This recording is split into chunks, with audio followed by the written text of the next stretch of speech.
Market के बारे में कोई कमेंट्स देना चाहेंगे? मैम जैसा आपने कहा, यूएस पेरोल डेटा पे सबकी नजर है और ऑलमोस्ट जी। सभी मेजर एसेट क्लास के डायरेक्शन उसके बाद ही डिसाइड होंगे। हालांकि हुँ, 3.7 का एक्सपेक्टेड है, जो कि काफी उनके लिए बिल्कुल भी बुरा नहीं है।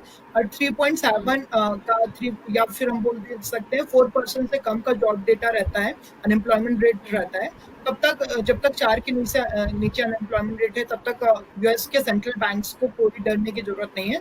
और वो इन्फ्लेशन को कंट्रोल करने के लिए रेट हाइक करते रहेंगे, यील्ड को बढ़ाते रहेंगे, जिसके कारण इमर्जिंग मार्केट की करेंसी और इमर्जिंग मार्केट के स्टॉक्स इक्विटीज में भी वोलेटिलिटी बनी रहेगी। हालांकि अगर इंडियन मार्केट की बात जी। करें तो इमर्जिंग मार्केट में सबसे अट्रैक्टिव मार्केट हमारा इंडियन मार्केट ही लग रहा है। तो ग्लोबल वोलेटिलिटी का हमें असर देखने का मिलेगा, बट बहुत ज्यादा हम पे गिरावट नहीं है। वोलेटिलिटी पे हुँ। बाय ऑन डिप्स की स्ट्रेटजी ही हम फॉलो करके चलेंगे। जी, बिल्कुल सही कहा आपने और लगातार हम यही कह रहे हैं कि इंडियन इकोनॉमी और इंडियन मार्केट जो है इंडिया मार्केट अच्छा कर रहा है लेकिन क्योंकि ग्लोबली वॉलेटिलिटी है वो नज़र आ रही है हमारे मार्केट के ऊपर। तो तपेश जी हम रोज़ दर्शकों को बताते हैं कि उन्हें कैसे निवेश करना चाहिए, कहाँ निवेश करना चाहिए, हम उन्हें जानकारी देते हैं इसके बारे में।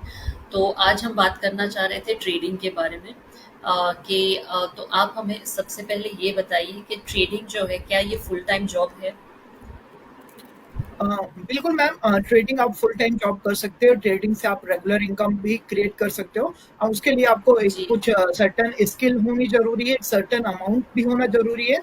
एंड जी। सर्टन स्किल सर्टन अमाउंट के साथ आपके साथ या तो आपके पास एक डिसेंट एक्सपीरियंस हो, या फिर आपके पास कुछ हुँ, ट्रेडिंग मॉडल्स आपने जो बैक टेस्ट किए हों, उनके बेसिस पे आप फुल टाइम ट्रेडर्स बन जी। सकते हो। फुल टाइम ट्रेडर्स बनने पे ऐसा बहुत ज्यादा काफी, जैसे हमें सोसाइटी में पहले लोग बोलते थे अगर कोई ट्रेडिंग करता है तो उसे बताने में भी शर्म आती थी कि कोई मानेगा भी नहीं, ये कोई काम होता है। तो ऐसा अब नहीं रह गया है। अब आप जी, फुल टाइम ट्रेडर कर सकते हो। और जब हम ट्रेडिंग की बात कर रहे हैं किसी भी एसेट क्लास पे आप ट्रेडिंग प्रॉपरली कर सकते हो। और अगर ट्रेडर कोई है तो हम उसे इन्वेस्टर से अलग नहीं रखेंगे।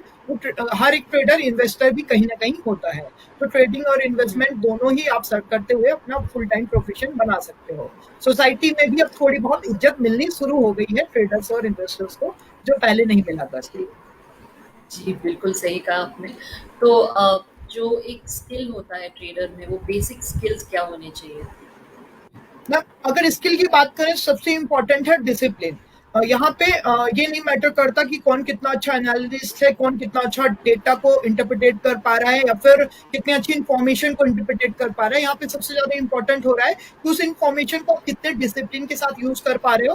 और अपने ट्रेड जो भी आपने अपना ट्रेडिंग सेटअप बनाया, ट्रेडिंग सिस्टम बनाया है, उसको फॉलो करने के लिए अगर आप मैनुअल एल्गो के थ्रू नहीं कर रहे हो, तो मैनुअल पे हुँ, सबसे इंपॉर्टेंट आपके लिए हो जाता है डिसिप्लिन, कि आप प्रॉपर डिसिप्लिन से काम कीजिए। उसके बाद हुँ, हुँ, अगर अपार्ट फ्रॉम अदर स्किल्स की बात करें, तो वहाँ पे दो मेजर, अगर अब हम शॉर्ट टर्म ट्रेडर या फिर इंट्राडे ट्रेडर या स्विंग ट्रेडर्स की बात करें, तो उनके लिए जो इंपॉर्टेंट स्किल है, दो तीन स्किल बहुत ही इंपॉर्टेंट होती है। पहला है सेंटिमेंट एनालिसिस, कि मार्केट में जो भी जी, इंफॉर्मेशन आ रही है, जैसे अभी जो ग्लोबल वोलेटिलिटी बढ़ रही है, तो इनको सबको एनालाइज करने का जो प्रोसेस होता है, उसे हम सेंटिमेंट एनालिसिस बोलते हैं।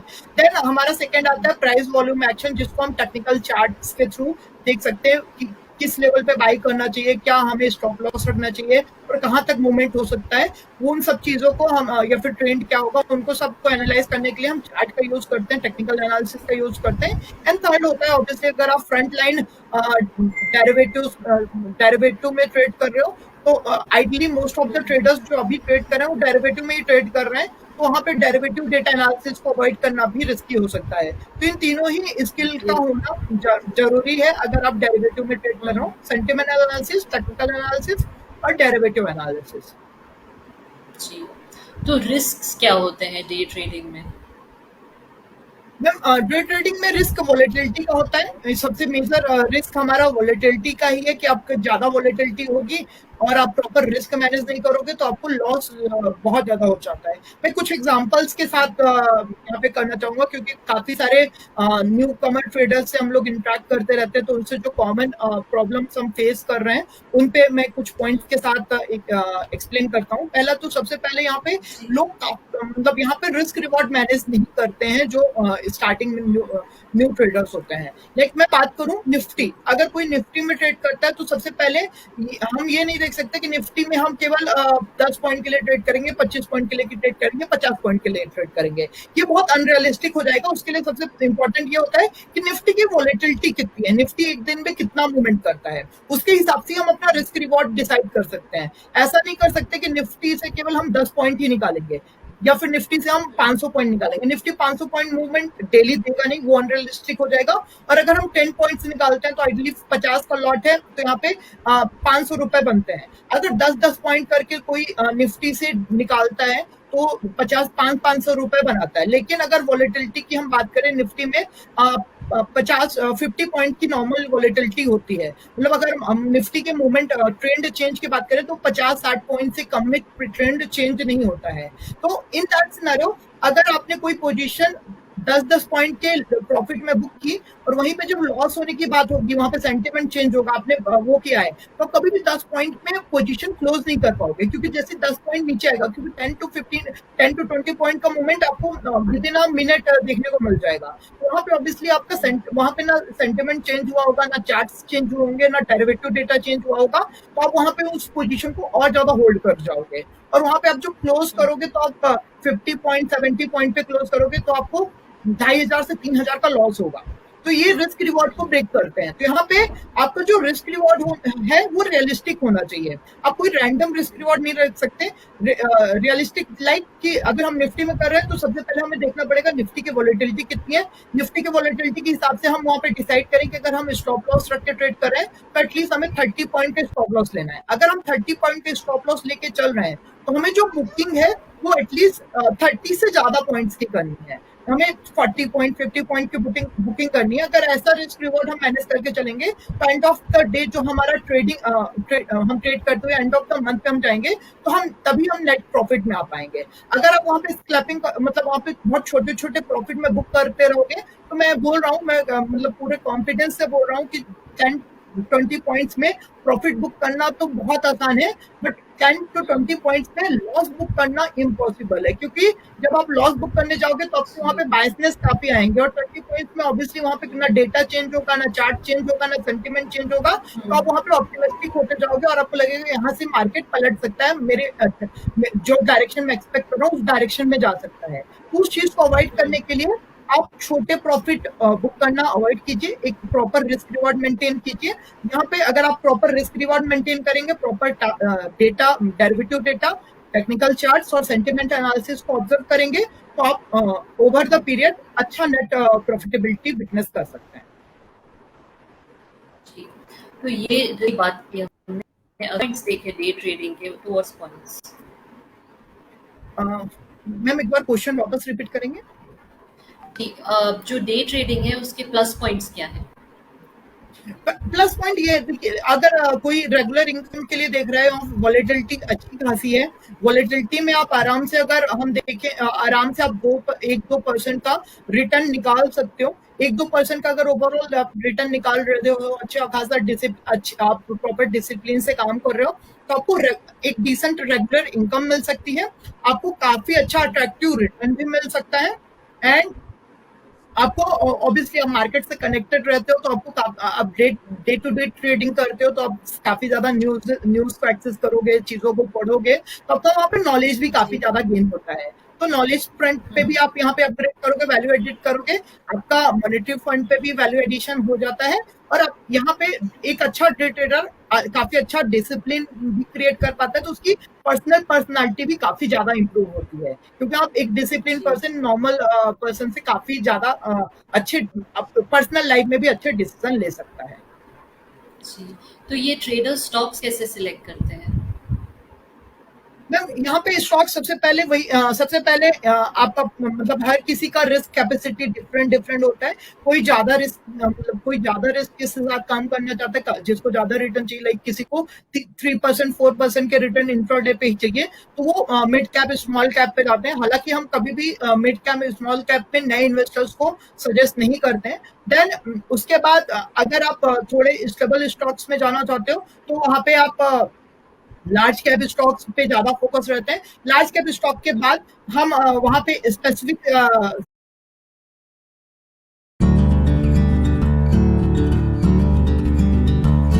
में अब हम लार्ज कैप में फिर नेक्स्ट स्टेप क्या होगा, तो नेक्स्ट स्टेप में आप देख सकते हो सेक्टर वाइज कि आपका एक पर्टिकुलर सेक्टर में भी व्यू रहता है कि किन सेक्टर्स पे आपको बेटर मूवमेंट मिल सकते हैं। लाइक अगर यहाँ पे पॉलिसी एंड ऑल आने वाली है तो हम वहाँ पे रेट सेंसिटिव स्टॉक को फोकस करते हैं, नंबर्स हैं लाइक ऑटोमोबाइल्स के नंबर है तो ऑटो स्टॉक्स को फोकस करते हैं। Depend on the current situation, जिन पर्टिकुलर सेक्टर्स पे मूवमेंट होने वाले हैं उन सेक्टर्स को हम शॉर्ट लिस्ट करते हैं। उन सेक्टर्स में जो स्टॉक्स हैं जिनके चार्ट्स या फिर डेरिवेटिव डेटा में हमें बेटर लेवल्स मिल रहे हैं या बेटर एनालिसिस मिल रहा है, बेटर डेटा मिल रहा है, उनको हम पिक करते हैं। यहाँ पे जी। सबसे पहले हमें मार्केट ओवरऑल मार्केट देखना पड़ेगा, मार्केट में हमारा व्यू पॉजिटिव है निगेटिव है, फिर हम सेक्टर स्पेसिफिक पे जाएंगे, सेक्टर पे हम किन सेक्टर्स पे ज्यादा मूवमेंट आ सकते हैं उन सेक्टर को हम शॉर्ट लिस्ट करेंगे, और उन सेक्टर्स पे भी जो कंपनीज होंगी, फ्रंट लाइन कंपनीज होंगी, उनके हम टेक्निकल चार्ट्स और डेरिवेटिव डेटा देखेंगे कि किन चार्ट्स और डेटा पे हमें एक प्रॉपर स्टेटस मिल रहा है जहां पे हम पोजीशन बिल्ड कर सकते हैं आने वाले टाइम पे। सेठी सर, आपके क्वेश्चन। तो फिर जी अपना रिस्क रिवॉर्ड रेशो कितनी होनी चाहिए कि 1 रुपए का रिस्क ले रहा है तो रिवॉर्ड कितना आना चाहिए था? देखिए सेठी जी, एक normal day to day traders के लिए एटलीस्ट 1.1:2 का रिस्क रिवॉर्ड होना चाहिए। अगर आप 1 रुपए का स्टॉप लॉस ले रहे हो तो आप 2 रुपए का प्रॉफिट करके चलो। देखिए यहाँ पे मार्केट में ये आप हर बार सही नहीं होंगे। आप अगर 10 ट्रेड कर रहे हो तो आप 6 से 7 ट्रेड में आप सही होगे और 3 से 4 ट्रेड में आप गलत होगे, और आपका रिस्क रिवॉर्ड अगर प्रॉपर नहीं हो तो आप नेट प्रॉफिटेबिलिटी नहीं अचीव कर सकते हो। तो यहाँ पे ये इंपॉर्टेंट नहीं होते आप कब सही हो, ये इंपॉर्टेंट होता है जब आप सही हो तो आपने कितना गेन किया। तो एटलीस्ट 1:2 का रिस्क रिवॉर्ड बना के चलेंगे तो आपको काफी अच्छी प्रॉफिटेबिलिटी ओवर द पीरियड देखने को मिल सकती है। अगर समझो 1.5 से 1.25 से वापस निकल गया, स्टॉक पीछे आ गया, 1 से 1.5% पे आया, 1.25 पे आया, बाहर निकल गया, तो वहां आपको लॉस भी तो है। देखिए सर, यहाँ पे इसीलिए तो हम ये बात कर रहे हैं कि हमारा जो रिस्क रिवॉर्ड है वो रियलिस्टिक होना चाहिए। अगर हम निफ्टी में बात करें, निफ्टी में कोई अगर 100 पॉइंट का स्टॉप लॉस लेगा तो 200 पॉइंट का मूवमेंट भी एक्सपेक्ट करेगा। तो आइडली 200 पॉइंट का निफ्टी में मूवमेंट डेली बेसिस पे होता नहीं है। तो यहाँ पे आपका जो रिस्क रिवॉर्ड है वो रियलिस्टिक होना चाहिए, आपका जो मार्केट से एक्सपेक्टेशन है वो रियलिस्टिक होनी चाहिए कि उस स्टॉक में आइडली मूवमेंट कितना मूवमेंट वो स्टॉक कर देता है। तो अगर हम निफ्टी की बात करें तो निफ्टी में 50 पॉइंट का मूवमेंट आपको आराम से देखने को मिल जाता है। तो 25 पॉइंट का स्टॉप लॉस लेके 50 पॉइंट का टारगेट रखोगे तो उसमें आपको बहुत ज्यादा दिक्कत नहीं होगी। मैं अगर 20 ट्रेडिंग सेशन ले तो 1-2 ट्रेडिंग सेशन में बोल सकते हैं 50 पॉइंट से कम मूवमेंट होगा, बट 20 में से 18 ट्रेडिंग सेशन में आपको एटलीस्ट 50 पॉइंट का एक मूवमेंट आराम से मिल सकता है।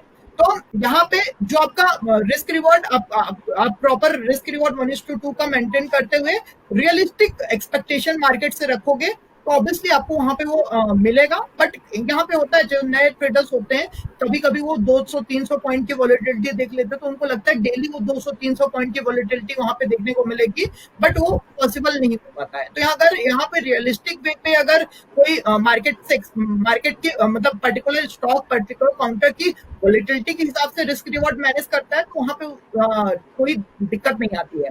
इसलिए मैंने स्टार्टिंग में ही बोला था यहाँ पे बहुत ज्यादा स्मार्ट होने की जरूरत नहीं है, बहुत ज्यादा डिसिप्लिन होने की जरूरत है। स्टॉक मार्केट में जो स्मार्ट बंदा है उससे ज्यादा जो डिसिप्लिन पर्सन है वो प्रॉफिट कर पाता है। स्मार्ट पर्सन उतना प्रॉफिट नहीं कर पाता जितना डिसिप्लिन पर्सन प्रॉफिट कर पाता है। अभी मार्केट में डाइवर्सिफिकेशन कैसे करना चाहिए ट्रेडिंग में? देखिए सर, यहाँ पे ट्रेडिंग में डाइवर्सिफिकेशन बहुत ज्यादा हम यहाँ पे ट्रेडिंग में डाइवर्सिफिकेशन की मतलब डे टू डे ट्रेडिंग्स में डाइवर्सिफिकेशन की जरूरत नहीं होती है। बट वहीं पे हम बात करें कि अगर कुछ ट्रेडर्स हैं जो लाइक काफी अभी हम देख रहे हैं काफी सारे यंग मतलब 35-40 की एज में भी लोगों को बीपी की प्रॉब्लम्स होने लगती है, तो उनको हाई वोलेटिलिटी पे काम करने में ऑब्वियसली थोड़ा दिक्कत हो सकता है। इन सिनेरियो हम उनके लिए सेकंड ऑप्शन है वो नेकेड। देखिए यहाँ पे अगर कोई ट्रेड कर रहा है तो मोस्ट ऑफ द जो पार्टिसिपेंट्स है वो फ्यूचर्स या ऑप्शंस में ट्रेड कर रहे हैं। कैश के मार्जिन जिस हिसाब से सेबी ने बढ़ाए हैं तो कैश में ट्रेडिंग अब कम होने लगी है, डेरिवेटिव में ट्रेडिंग ज्यादा हो रही है। हर एक सेगमेंट पे। तो अगर फ्यूचर एंड ऑप्शन में ट्रेडिंग कर रहे हैं तो वहां पे उनके रिस्क ज्यादा होंगे, और वहां पे अगर कोई कंजर्वेटिव ट्रेडर है तो उसको हम सजेस्ट करेंगे वो ऑप्शन स्ट्रेटेजी के थ्रू ट्रेड करे, जहां पे उसका मतलब डेल्टा न्यूट्रल हो, डेल्टा जस्टिफाइड हो, उसके रिस्क रिवॉर्ड भी जस्टिफाइड हो। तो वहां पे बहुत ज्यादा वॉलेटिलिटी बढ़ने से उस पर्सन के पर्सनल बहुत ज्यादा स्ट्रेस ना मिले। तो डाइवर्सिफिकेशन तो हम यहाँ पे नहीं सजेस्ट करेंगे, बट कंजर्वेटिव ट्रेडर्स को हम यहाँ पे सजेस्ट करेंगे कि ऑप्शन ट्रेडिंग मतलब हैजिंग स्ट्रेटजीज के साथ काम करना प्रेफर करें। अभी फंड मैनेजमेंट में कितना एक डील पर कितना स्टेक पे लगाना चाहिए कैपिटल का? कैपिटल का यहाँ पे देखिए, अगर हम ओवरऑल कैपिटल की बात करें तो अगर कोई ट्रेडर है तो उसको पूरा अमाउंट, मतलब कोई अगर इंडिविजुअल है तो उसका अपना पूरा अमाउंट ट्रेडिंग पे नहीं लगा देना चाहिए, उसको अपने 2 पोर्टफोलियो बना के रखने चाहिए। लाइक अगर उसका 1 CR का पोर्टफोलियो है तो 50% 60% अगर वो ट्रेडिंग में लगा रहा है तो 50-60% उसे इन्वेस्टमेंट साइड पे भी रखना चाहिए। प्लस यहाँ पे अगर एक और पॉइंट मैं ऐड करना चाहूंगा, अगर कोई डिसिप्लिन ट्रेडर है, अगर वो मान लेते हैं 10 लाख से ट्रेडिंग करना स्टार्ट किया है, 10 लाख से ट्रेडिंग करते करते उसको कुछ ही दिन पे 11 लाख का प्रॉफिट हो गया है, तो उस इन दैट सिनेरियो उसको जो 1 लाख एडिशनल प्रॉफिट हुआ है वो उसे विड्रॉ कर लेना चाहिए, और वो हम सजेस्ट करेंगे अगर वो विड्रॉ कर रहा है तो अपने इन्वेस्टमेंट पोर्टफोलियो में ट्रांसफर कर दे। यहाँ पे विड्रॉवल की मैं बात क्यों कर रहा हूँ, क्योंकि नॉर्मली होता क्या है, जब ट्रेडर्स का 1 लाख का प्रॉफिट हो जाता है तो उनकी रिस्क कैपेसिटी भी बढ़ जाती है, फिर वो ज्यादा रिस्क में काम करने के लिए रेडी हो जाते हैं, क्योंकि उनको लगता है अभी मेरे पास तो 1 लाख रुपए का सरप्लस है, मैं 1 लाख का रिस्क ले सकता हूँ, क्योंकि 1 लाख उन्होंने अभी बना लिया है, तो वो और ज्यादा रिस्की ट्रेड लेने लगते हैं। तो अगर वहां पे वो अमाउंट अपने ट्रेडिंग अकाउंट पे रखेंगे तो समहाउ उनके डिसिप्लिन को ब्रेक करता है। तो हम यहाँ पे सजेस्ट करेंगे कि आपका जो ट्रेडिंग अमाउंट है उसको आप फिक्स रखिए, और उससे ज्यादा एक्सेस होता है, सरप्लस होता है, तो उसको आप विड्रॉ करके अपने इन्वेस्टमेंट पोर्टफोलियो पे ट्रांसफर कर दीजिए, तो उससे आपका डिसिप्लिन मैनेज रहेगा, और ओवर द पीरियड यहाँ पे आप ज्यादा रिस्क नहीं लोगे। कैपिटल गेयरिंग कितनी जस्टिफाइबल है?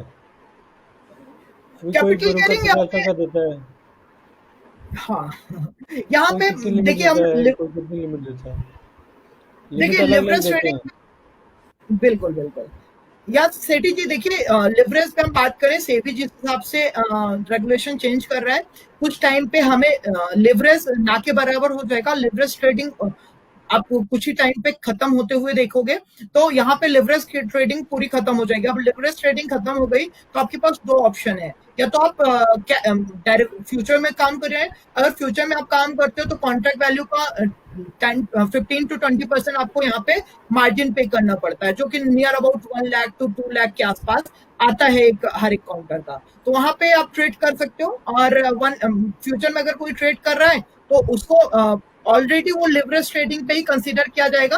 वहीं पे दूसरा ऑप्शन होता है, दूसरा यहाँ पे ऑप्शन है कि आप ऑप्शन के थ्रू ट्रेड कीजिए। अब ऑप्शन में ट्रेड करने से क्या है कि ऑप्शन में अगर कोई नेकेड ट्रेड कर रहा है तो वहां पे उसको रिस्क बहुत ज्यादा होता है। अगर उसको कोई होल्ड किया, लाइक 40,000 50,000 उसने ऑप्शन का प्रीमियम पे किया और उसको उसने होल्ड करके गया, नेक्स्ट डे गैप डाउन हुआ, तो वहां पे उसकी कैपिटल पे 30-40% या उससे भी ज्यादा का लॉस होने के चांसेस रहते हैं, तो रिस्क ज्यादा रहता है ऑप्शन पे। तो लिवरेज ट्रेडिंग अभी धीरे धीरे खत्म ही हो रही है, तो उस पे मतलब मोस्ट ऑफ द ट्रेडर्स को यहाँ पे डेरिवेटिव स्किल अपनी बिल्ड करनी स्टार्ट कर देनी चाहिए। अभी ओवरऑल इन्वेस्टर्स को आपकी क्या सलाह है, ट्रेडर्स को? ओवरऑल ट्रेडर्स की मेरी यही सलाह है कि यहाँ पे आप तीनों स्किल्स पे काम कीजिए। सबसे पहले आप यहाँ पे टेक्निकल थोड़ा सा चार्ट एनालिसिस देखिए। चार्ट एनालिसिस में जो मेन चीज होती है आपका ट्रेंड एनालिसिस। अब मार्केट का एक ट्रेंड एनालिसिस अगर सीख लोगे तो आपको पता रहेगा कि मार्केट का ओवरऑल डायरेक्शन क्या है, और यहाँ पे जो डायरेक्शन है वो ओवरऑल होनी चाहिए। ऐसा नहीं होना चाहिए कि आपका 5-5 मिनट में डायरेक्शन बदल रहा है। अगर डायरेक्शन ओवरऑल आपका ओवरऑल पोजिशनल डायरेक्शन होगा ना, तो आपको डे टू डे ट्रेडिंग में हेल्प मिलेगी, पहली चीज। दूसरी चीज, डेरिवेटिव में काम कर रहे हो तो डेरिवेटिव डेटा को अवॉइड नहीं कर सकते हैं। तो यहाँ पे थोड़ा बहुत आपको डेरिवेटिव डेटा की स्किल भी बिल्ड करनी जरूरी है। एंड थर्ड थिंग, अभी जैसे ग्लोबल इकोनॉमी है, ग्लोबल इवेंट्स है, इनका बहुत ज्यादा फर्क पड़ रहा है। लाइक यील्ड बढ़ती है तो ऑब्वियसली यहाँ पे एफआईस आउटफ्लो होते हैं, डॉलर इंडेक्स में रैली होती है, कोई इन्फ्लेशन बढ़ता है तो उसका क्या इम्पैक्ट, रेट हाइक होता है तो क्या होता है, तो इनका सबका सेंटिमेंट एनालिसिस है, इसका भी थोड़ा सा आइडिया ट्रेडर के हर टाइप के ट्रेडर्स को हो रहा है। उसके बाद यहाँ पे आपको आपके डिसिप्लिन बिल्ड करना बहुत ज्यादा जरूरी है। डिसिप्लिन बिल्ड करने के लिए हमने यहाँ पे दो ऑप्शन दिए हैं। फर्स्ट ऑफ ऑल, अगर आप बड़े अमाउंट के साथ काम कर रहे हो, आप ज्यादा एग्रेसिवली काम कर सकते हो, तो आप डायरेक्ट फ्यूचर में भी काम कर सकते हो। बट वहीं पे आपको लग रहा है आप कंजर्वेटिव है, तो आप हेजिंग ऑप्शन स्ट्रेटेजी के थ्रू काम करना प्रेफर कीजिए। नेक्स्ट थिंग, कि अगर आपका 10 लाख का पोर्टफोलियो है, आपको 1-2 लाख का प्रॉफिट हो गया है, तो उस प्रॉफिट को आप विड्रॉ करके अपने इन्वेस्टमेंट पोर्टफोलियो पे डालिए, जिससे आपकी वहां पे रिस्क कैपेसिटी ना बढ़े। अननेसेसरी रिस्क कैपेसिटी बढ़ने से आपको वहां पे, जहां पे 1 लाख का लॉस हो सकता था, 3-4 लाख का भी लॉस हो सकता है। थर्ड थिंग यहाँ पे, कि आप अगर इंट्राडे ट्रेडर्स हो, अगर आपने डिसाइड किया कि आप इंट्राडे ट्रेडिंग ही करोगे, तो आप मेक श्योर आप उसे इंट्राडे ट्रेडिंग ही रखिए। ऐसा मत कीजिए कि इंट्राडे ट्रेडिंग में आपको लॉस हो रहा है तो आप उसे पोजिशनल कर दीजिए। जो भी आपने डिसिप्लिन डिसाइड किया है अपने ट्रेडिंग के लिए, उसको फॉलो करके चलिए। तभी यहाँ पे, क्योंकि यहाँ पे trading is a game of probability. Probability आपकी कब काम आएगी, जब आपके सभी सैंपल एक जैसे होंगे। अगर आप सैंपल्स को बदलते रहोगे, अपनी प्रैक्टिस को बार बार बदलोगे, तो वहां पे एक आपकी एक्यूरेसी, जिसको हम प्रोबेबिलिटी बोलते हैं, एक्यूरेसी बोलते हैं, स्ट्राइक रेट बोलते हैं, वो अच्छे होने के चांसेस यहाँ पे आके काम करोगे, हो सकता है वहां पे आपको 60%, 70% की प्रोबेबिलिटी में भी आप ओवर द पीरियड अच्छा प्रॉफिट गेन कर सकते हो। डे ट्रेडर्स के लिए कोई पुस्तक, कोई गुरु, कोई? यहाँ पे हाँ, यहाँ पे बहुत ही अच्छी बुक है जॉन मर्फी की, टेक्निकल एनालिसिस पे, फाइनेंशियल मार्केट एनालिसिस पे। तो जॉन मर्फी को हम ऑब्वियसली स्टॉक मार्केट का बाइबल भी बोलते हैं। तो आप अगर वो बुक भी पढ़ लेते हैं तो आपको काफी अच्छा मिल जाएगा। और अगर आप बुक पढ़ने में इतने वो भी नहीं है, तो आजकल यूट्यूब पे काफी अच्छे वीडियोस मिल जाते हैं, हम लोग भी यहाँ पे बता रहे हैं, तो उनको देख के भी आप कर सकते हो। बट आई सजेस्ट कि आप जॉन मर्फी की financial market analysis, technical analysis book देख सकते हो। फाइनेंशियल मार्केट में technical analysis for financial market, वो आप प्रेफर कर सकते हो। आपको काफी हेल्प करेगी, आपको डिसिप्लिन ट्रेडर बनाने में, आपके चार्ट एनालिसिस करने में। अन्य कोई महत्वपूर्ण बात आप बताना चाहें? यहाँ पे जैसे हमने बात की ऑप्शन ट्रेडिंग की, तो ऑप्शन ट्रेडिंग पे अगर आप हेजिंग ऑप्शन ट्रेडिंग करना चाहते हो, तो यहाँ पे दो स्ट्रैटेजी मैं बताना चाहूंगा जल्दी से। एक होता है बुल कॉल स्प्रेड, जो काफी पॉपुलर है। बुल कॉल स्प्रेड में यहाँ पे मार्केट चल रहा है, लाइक हम बात कर रहे हैं निफ्टी, मान लेते हैं डॉलर की हम बात कर रहे हैं, डॉलर 82 पे चल रहा है, तो 82 का कॉल ऑप्शन बाई कर लीजिए। और आपको लग रहा है 83 तक जा सकता है, तो 83 का कॉल ऑप्शन शॉर्ट कर लीजिए। यहाँ पे आपका पूरा हेज स्ट्रैटेजी बन जाएगा। यहाँ पे अगर 82 के ऊपर मार्केट रहता है, 83 तक जाता है, तो आपको प्रॉफिट होगा। और अगर इनकेस 82 के नीचे आ जाता है, तो आपको बहुत ज्यादा लॉस नहीं होगा, आपको एक लिमिटेड लॉस होगा। तो ये बुल कॉल स्ट्रेटेजी हो जाती है। अगर आप बुलिश है तो बुल कॉल स्प्रेड बना सकते हैं। वहीं पे अगर आप बेयरिश है, तो जहां पे लाइक 82 पे मार्केट चल रहा है, 82 का डॉलर का पुट ऑप्शन बाय कीजिए, और आपको लग रहा है 81 तक जा सकता है, तो 81 का पुट ऑप्शन शॉर्ट कीजिए। और यहाँ पे भी अगर नीचे गया तो आपको एक डिसेंट प्रॉफिट होगा, और इनकेस अगर आप गलत भी हुए तो आपको बहुत ज्यादा लॉस नहीं होगा। तो मैं उन लोगों को सजेस्ट करना चाहूंगा जिनको इनकेस अगर बीपी वगैरह का प्रॉब्लम है, वो बहुत ज्यादा स्ट्रेस नहीं ले पाते हैं, और ग्लोबल मार्केट की वोलेटिलिटी पे उनको लगता है गैप अप गैप डाउन हो गया तो मुझे बहुत ज्यादा प्रॉब्लम होगा, रात में सो नहीं पाएंगे, तो ऐसे लोग नेकेड ट्रेड लेने से थोड़ा सा अवॉइड करें। और अगर आप पोजिशनल ट्रेड कर रहे हैं, तो आप has option strategy, bull call spread, beer put spread के थ्रू काम कीजिए। कितना भी गैप हो, कितना भी गैप डाउन हो, वहां पे आपका बहुत ज्यादा स्ट्रेस नहीं पड़ेगा, आपका बीपी नहीं बढ़ेगा, आपकी हेल्थ वेल्थ दोनों ही यहाँ पे सेफ रहेगी।